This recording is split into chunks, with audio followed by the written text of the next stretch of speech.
अस्सलामुअलैकुम। आज हम लोग पढ़ेंगे पीडियाट्रिक हेल्थ नर्सिंग यूनिट 9 का पार्ट 4। ऑब्जेक्टिव्स क्या होंगे हमारे इसमें? Defects with decrease pulmonary blood flow, cyanotic, tricuspid atresia, narrowing of an opening, tetralogy of Fallot, acquired heart disease, assessment of cardiovascular function, congenital heart disease, nursing diagnosis and nursing care. First of all हम लोग देखेंगे defects with decrease pulmonary blood flow, cyanotic जो कि है, tricuspid atresia, narrowing of an opening and tetralogy of Fallot. Tricuspid atresia, tricuspid valve जिसमें completely close हो जाता है, बंद हो जाता है, जिसकी वजह से ब्लड फ्लो नहीं कर पाता राइट एट्रियम से राइट वेंट्रिकल में, जिसमें ये होता है कि फिर फोरामेन ओवल के ज़रिए जो ब्लड है वो पास होता है और लंग्स तक जाता है और ऑक्सीजनेशन होती है इस तरह। और कुछ केसेस के अंदर जो राइट वेंट्रिकल होता है वो अंडर डेवलप होता है या बहुत छोटा होता है, जिस तरह आप पिक्चर के अंदर देख सकते हैं। जो राइट वेंट्रिकल है ये बहुत छोटा है या अंडर डेवलप्ड है। साइन सिम्टम इसके क्या होते हैं? साइन सिम्टम इसके तब तक शो नहीं होते जब तक कि फोरामेन ओवल और पेटेंट डक्टर आर्ट्रियोसिस ओपन होती है। उसके बाद क्या होता है? साइनोसिस, हाइपर साइनोटिक होता है, एपिसोड आते हैं इसमें, टैकीकार्डिया होता है, फास्ट हार्ट बीट, डिस्पनिया होता है, shortness of breath, rapid breathing होती है एंड पोअर फीडिंग। ट्रीटमेंट इसका क्या है कि कार्डियक कैथेटराइजेशन करनी पड़ती है, मेंटेनिंग पेटेंट डक्टर आर्ट्रियोसिस को ओपन रखना पड़ता है पोस्ट्राग्रेनिस के ज़रिए, और सर्जरी के ज़रिए इसको कंस्ट्रक्ट किया जाता है वेना केवा को पल्मोनरी आर्टरी शंट के ज़रिए, जिसको हेमी फोंटन प्रोसीजर कहा जाता है। नेक्स्ट हमारे पास है टेट्रोलॉजी ऑफ पैलेट कि जिसमें 4 एबनॉर्मलिटीज़ प्रेजेंट होती हैं: ventral septal defect, pulmonary stenosis, hypertrophy of right ventricle and over riding aorta. Picture के अंदर भी देख सकते हैं इसको। साइन एंड सिम्टम इसके क्या होते हैं? लाउड मर्मर, साइनोसिस जो कि ब्लोइश ऑफ द स्किन है, क्लबिंग, क्लबिंग जिसे आप पिक्चर के अंदर देख सकते हैं, जिस तरह क्लबिंग फिंगर्स हो जाती हैं।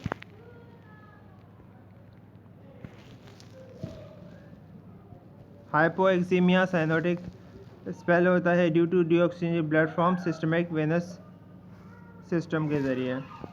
इसमें 4 एनोमलीज प्रेजेंट होती है। फर्स्ट क्या होता है? Narrowing of the pulmonary valve. Second हमारे पास thickening of the wall of right ventricle. Third हमारे पास displacement of aorta over ventricular septal defect. Fourth हमारे पास ventricular septal defect opening between the left and right ventricles.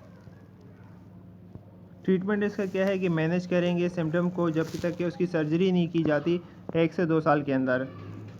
Surgery के अंदर क्या होता है? वेंट्रिकुलर सेप्टल डिफेक्ट को क्लोज किया जाता है, पल्मोनरी पेल्वोटोमी की जाती है, enlargement of right ventricle outflow track using a patch. Complication इसकी कंजेस्टिव हार्ट फेलियर हो सकता है, एरिथमिया हो सकता है, लो कार्डियक आउटपुट हो सकता है। Tetralogy of Fallot after repair के बाद ऐसा दिखता है।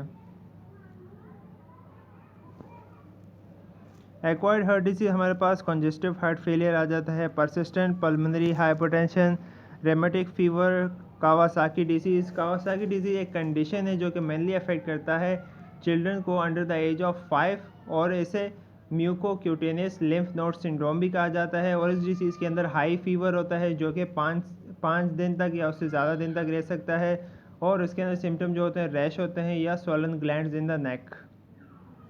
सेकेंड हमारे पास एंडोकार्डाइटिस जो कि inflammation of the layer of heart है, अर्थमियाज हो सकता है, हाइपरटेंशन, डिसलिपिडीमिया। डिसलिपिडीमिया जो कि इम्बेलेंस ऑफ लिपिड्स है, जैसे कि cholesterol, low density lipoprotein cholesterol LDLC, या ट्राइग्लिसराइड्स, या हमारे पास high density lipoproteins HDL। Next हमारे पास क्या है? कार्डियोमायोपैथी। कार्डियोमायोपैथी एक डिजीज़ है हार्ट मसल का जो कि हार्ट के मसल को हार्डर बना देता है ताकि हार्ट सही तरह ब्लड को पंप नहीं कर सकता दूसरी अपने बॉडी पार्ट्स तक। असेसमेंट ऑफ कार्डियोवास्कुलर फंक्शन में आपने क्या क्या चेक करना है? या प्रीनेटल केयर आपने देनी है, प्रेगनेंसी हिस्ट्री आपने पूछनी है, डायग्नोस्टिक अल्ट्रासाउंड आपने देखना है, टेराटोजिन एक्सपोजर आपने देखना है। टेराटोजिन एक्सपोजर ये है कि मदर अल्कोहल वगैरह या कुछ और कोकेन वगैरह तो नहीं पीती। क्रोमोसोम एबनॉर्मलिटीज़ देखनी है आपने, feeding difficulties, tachycardia, tachypnoea, fatigue, resting position, infections, perspiration, voiding patterns, cyanosis and nutrition. उसके बाद आपने हाइट देखना है, वेट इंस्पेक्शन आपने करनी है, स्कल्टेशन करनी है, पेल्पेशन करनी है, क्लबिंग आपने चेक करनी है, कैपिलरी रिफिल चेक करना है, साइनोसिस देखना है, रेडिकलर्स देखना है, ऑब्वियस हार्ट बीट देखनी है, मर्मर सिवियरिटी देखनी है कितनी है, पल्स की क्वालिटी और करेक्टर देखनी है। केयरफुली आपने उसकी हिस्ट्री को देखना है, बेसलाइन डेटा यूज़ करते हुए उसके फंक्शनल हेल्थ पैटर्न्स को आपने देखना है, कार्डिक फंक्शन देखना है, फिजिकल एग्जामिनेशन करना है, ईसीजी करना है, चेस्ट एक्सरे करना है, एंडोकार्डियोग्राफी करनी है, कार्डियक रेडिएशन चेक करनी है अगर उसको है, एंजियोग्राफी देखनी है, कंप्लीट ब्लड काउंट के अंदर HbHET जिसको डायग्नोस करेंगे, हाइड्रेशन, पॉलीसाइथीमिया और नीमिया को डायग्नोस करने के काम आता है। ब्लड कल्चर भी आपने करवाना है, ABGs। Congenital heart disease nursing diagnosis जो कि स्टेटमेंट होती है कुछ दी हुई हैं एग्जाम्पल के तौर पे यहाँ पे। Activity intolerance related to altered cardiac output as manifested by congestive heart failure, knowledge deficit related to disease process treatment and home care, anxiety related to disease process treatment and home care, altered family process related to heart defect, altered growth and development related to congestive heart failure, risk of infection related to surgical repair, pain related to surgical repair, altered health maintenance related to long term needs of child। Nursing care आपने क्या nutrition देने हैं, breakfast prefer करना है आपने, उसको vitamin supplement देनी है, फार्मूला फेड इन्फेंट के साथ, आयरन सप्लीमेंट देनी है आपने, इसके अंदर कोई सोडियम रिस्ट्रिक्शन नहीं रखनी है, स्मॉल फ्रीक्वेंट फीडिंग्स देनी है, इंक्रीज कैलोरी रिक्वायरमेंट करना है। एक्टिविटी आपने देखनी है सिवियरिटी ऑफ द डिजीज़ के को देखते हुए आपने उसकी एक्टिविटी करवानी है। इलनेस में प्रिवेंट करने के लिए नॉर्मल इम्यूनाइजेशन करवाना है, वैक्सीन लगवानी है निमोनिया इन्फ्लुएंजा की, या प्रॉपर ट्रीटमेंट करवाना है फॉर माइनर इन्फेक्शन जैसे फीवर, डिहाइड्रेशन या rheumatic fever. Thank you, hope you like it.